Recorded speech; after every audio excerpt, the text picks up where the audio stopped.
అంటే తాజాగా రాష్ట్రంలో చర్చనీయాంశంగా మారిన అంశం ఏంటంటే మాజీ మండలి చైర్మన్ షరీఫ్ గారు బహిరంగంగా మాట్లాడుతూ వైసీపీ నాయకులు గతంలో మంత్రి స్థాయి ఉండే హోదాలో వ్యక్తులు తనపై వ్యక్తిగతంగా దాడి చేశారు, కులం పేరుతో దూషించారు, అంటే హిందూ మతానికి సంబంధించి కూడా దూషించారు అని చెప్పేసి బహిరంగంగా మాట్లాడతారు. అంటే ఈ అంశాన్ని ఎలా చూస్తారు సార్? గత వైసీపీ ప్రభుత్వంలో దాన్ని మనము అనుకోవచ్చు.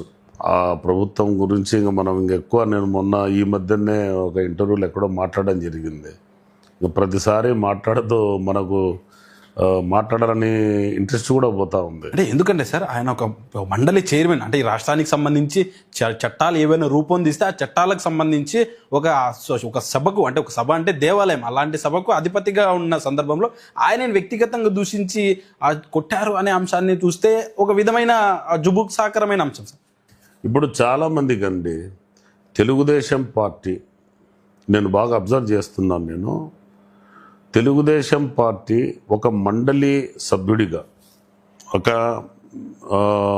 సభ్యుడిగా ఎవరినైనా నియమించాలి అంటే అర్హతలు, వాళ్ళ యొక్క క్యాపబిలిటీ, వాళ్ళ యొక్క క్యారెక్టర్ను చూసి ఆ యొక్క హోదాకు వీళ్ళు సరిపోతారా లేదా అనే ఉద్దేశంతో ఒకసారి తర్జన భర్జన చేసిన తర్వాత, అనాలిసిస్ చేసిన తర్వాత నియమిస్తారు.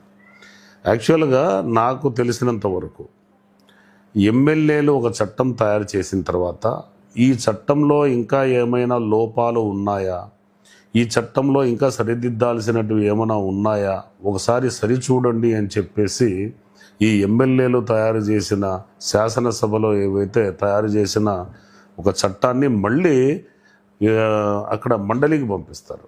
అంటే మండలి పవర్ అటువంటిది, పెద్దల సభ అంటారు, పెద్దల సభ. అందుకే దాన్ని అంత గౌరవంగా మాట్లాడతాం. ఇది చాలా మీరు అబ్జర్వ్ చేస్తుంటారు కదా, ఇప్పుడు మున్సిపాలిటీలో ఈ కోఆప్షన్ సభ్యుడికి ఇస్తారు. రాజకీయాలలో నేరుగా రాజకీయాలలో పాల్గొనటం ఇష్టం లేకపోయిన మేధావులు ఎవరైనా ఉంటే అటువంటి వాళ్ళని ఐడెంటిఫై చేసి కోఆప్షన్ మెంబర్గా పెడతారు. ఎవరైతే ఈ కార్పొరేటర్లు, ఒక కార్పొరేషన్లో ఎవరైతే కార్పొరేటర్లు వాళ్ళు ఒక కౌన్సిల్ను వాళ్ళు చేసిన తర్వాత, ఏదైనా ఒక నిర్ణయం తీసుకున్న తర్వాత మరొకసారి ఈ నిర్ణయాన్ని చూడండి అని చెప్పేసి కోఆప్షన్ సభ్యుల ముందర పెడతారు. అది దానికి ఒక విలువైన జాబు. మన విద్యార్థులు రాసిన పరీక్షా పత్రాన్ని ఉపాధ్యాయుడు ఏ విధంగా అయితే దిద్దడానికి, ఉపాధ్యాయుడు ఎలా అయితే దిద్దడానికి ఆయన ఉపక్రమిస్తాడో దాన్నే మనము పెద్దల సభ, ఇప్పుడు అక్కడ గురువు గారు ఉపాధ్యాయుడికి ఎంతైతే గౌరవం ఉంటుందో అలాంటి గౌరవం కోఆప్షన్ సభ్యుడికి ఉంటుంది. అటువంటి గౌరవం వచ్చేసి మండలికి కూడా ఉంటుంది. అటువంటి పెద్దల సభ, మండలి సభలో ఆ సభకు అధ్యక్షుడు అయినటువంటి ఆయన ముస్లిం అయినా కూడా అన్ని మతాలను గౌరవించే వ్యక్తి, ఏ ఒక్కరిని కూడా తూలనాడి మాట్లాడే వ్యక్తి కాదు. ఆయన ఒక క్యారెక్టర్ చెబుతుంది, అందరికీ తెలిసిన విషయం. అటువంటి వ్యక్తి మీద దాడి చేయడం అంటే అది అనాగరిక చర్య, తప్పది. ఆయన ఎప్పుడు బయటికి చెప్పలా. అంతా చట్టబద్ధమైన తర్వాత, అమరావతి క్యాపిటల్ మన రాజధాని చట్టబద్ధం అయిన తర్వాత ఏదో ఒక సభలో ఆయన బయటపడితే నాకు కూడా చాలా బాధ అనిపించింది. అందుకే నేను కూడా స్పందించాల్సి వచ్చింది. అది పెద్దల సభ. అది వీళ్ళు ఎమ్మెల్యేలు అయినంత మాత్రాన మాకు ఇంకా మొత్తము మండలి కూడా మా కంట్రోల్లో ఉండాలి అనుకోవటం కూడా కరెక్ట్ కాదు. గతంలో మీరు చేసిన చట్టాలు, ఎమ్మెల్యేలు చేసిన చట్టాలని సరిదిద్దడానికి మండలి ఉంది అక్కడ.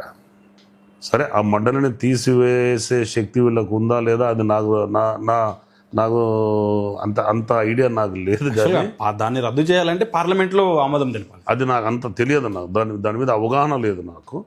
కానీ ఎమ్మెల్యేలు తయారు చేసిన చట్టం సరిదిద్దే శక్తి మాత్రం, ఆ పవర్ అయితే మాత్రం మండలికి ఉందని అయితే నాకు తెలుసు.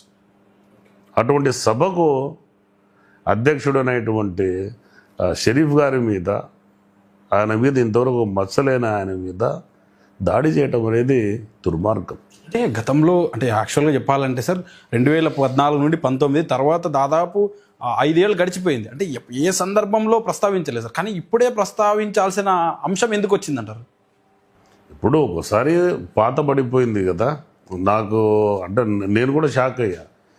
నేను ఈ సోషల్ మీడియాలో దాంట్లో చూసిన తర్వాత నేను సోషల్ మీడియాని అంత తొందరగా నేను నమ్మను. ఓకే, నేను సొంతంగా కాల్ చేశాను ఆయనకి, ఓకే. నేనే కాల్ చేశాను. సార్ ఇట్లా సోషల్ మీడియాలో వస్తుంది అని చెప్పేసి నేను గౌరవ షరీఫ్ గారికి నేను కాల్ చేసి అడిగా, సార్ ఇట్లా వస్తూ ఉంది నిజమా అంటే ఆయన నాకు ఆయన అంటే చాలా గౌరవం, ఆయనకు కూడా నా మీద ప్రేమ, ఆయన నాతో చెప్పాడు. అంటే ఏ మంత్రి గారు సార్? మా దూషించిన మంత్రి ఎవరు? చేసుకున్న మంత్రి పేరేమని చెప్పారు మీకు? ఒకటి ఆయనైతే నాకు పేరు చెప్పాడు, కానీ ఎందుకు నువ్వు ఆవేశంగా బయట ఎక్కడ మాట్లాడొద్దు, చెప్పొద్దు, పేరు చెప్పొద్దు, అవసరం లేదు అన్నాడు. కాబట్టి నేను చెప్పాను. అంటే ఎగ్జామ్ క్లూగా చెప్పాలన్నా మనం ఏ జిల్లాకు సంబంధించిన ఇప్పుడు ఆయనకు నేను ఇచ్చిన మాట నేను తప్పినోడిని అవుతా కదా, ఎందుకు చెప్పాలి, అవసరం ఏముంది? ఆ సమయం వచ్చి ఆయన బయట పడినప్పుడు ఆయన బయటపడతాడు కదా. తాజాగా రాజధానికి సంబంధించిన అంశం, రాజధాని పార్లమెంట్లో కూడా ఆమోదం తెలిపారు. దేశానికి సంబంధించిన రాష్ట్రపతి కూడా దాన్ని ఆమోదం తెలిపారు సార్. అంటే ఈ అమరావతి అనే అంశాన్ని చట్టబద్ధత చేయాల్సిన అవసరం ఎందుకు వచ్చిందంటారు?